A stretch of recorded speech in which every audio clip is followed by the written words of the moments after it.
Lesson 25, topic nonverbal communication with spiritual entities, not by hearing letters or sounds, but only by feeling the energy of emotions that cross between you and the spiritual entity you are speaking with. Greetings, brothers and sisters. I couldn't be at the last lesson because I was extremely busy. I wanted to talk about a topic that might seem a bit pointless, but it's actually very useful for many people who don't yet have the mental capacity required to communicate with spiritual entities using words or hearing sounds. For that, it's necessary to activate the 7 basic energy centers you already know, plus many of the smaller energy centers that all living beings have to communicate with us.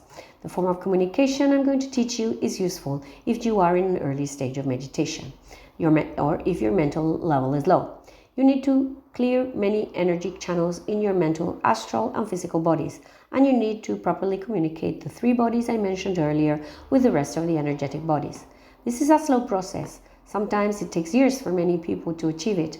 Not everyone finds it easy to reach that mental level quickly, hence the usefulness of this method. It's about listening to the feelings, the energy of the feeling that circulates between you and the spiritual entity with whom you are communicating. It's simply about establishing communication through the energy of feelings. You need to channel that energy of the heart, visualizing the heart as a center of feelings, if that's easier for you. To make the task easier, think about the spiritual entity with whom you need to speak, your spiritual teacher. In this case, this is where you should begin, so that the evolutionary process is as required, and then you will perceive how a connection, a link, forms between you and the spiritual entity. It is not necessary for you to feel that this connection comes from the heart.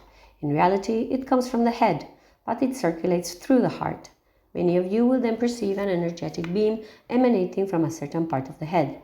It will be a different part for each person, depending on their spiritual evolution, and it will connect with the spiritual entity that will be nearby. Although in the spiritual world, distance does not exist, you are in a dimension far above the physical world, and space is not measured in the same way. Therefore, when you wish to communicate with that spiritual entity, you simply have to connect energetically through feelings. When you want to ask a question, you formulate it with words, and that spiritual entity will respond with its energetic signature of feelings, so to speak.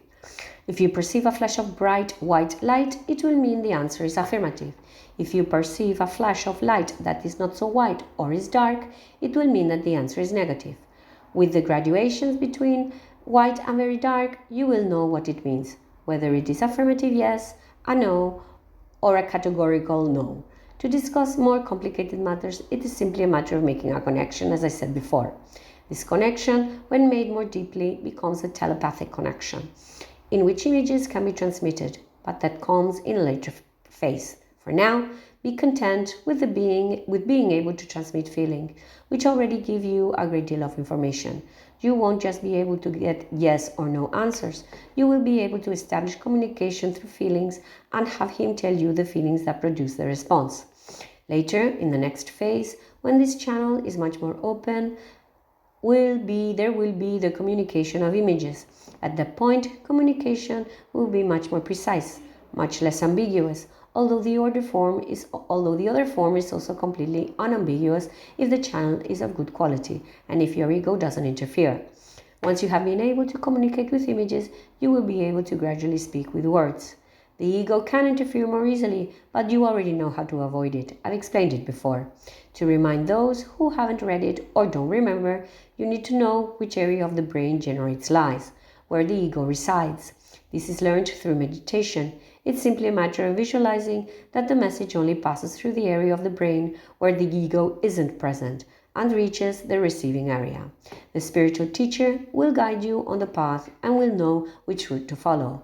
You just have to trust him. He will show you the way and doesn't wish you harm. Well, I think that's enough for now. Another day I'll give you another lesson on a topic I consider important. Well, until next time, brothers and sisters, see you soon.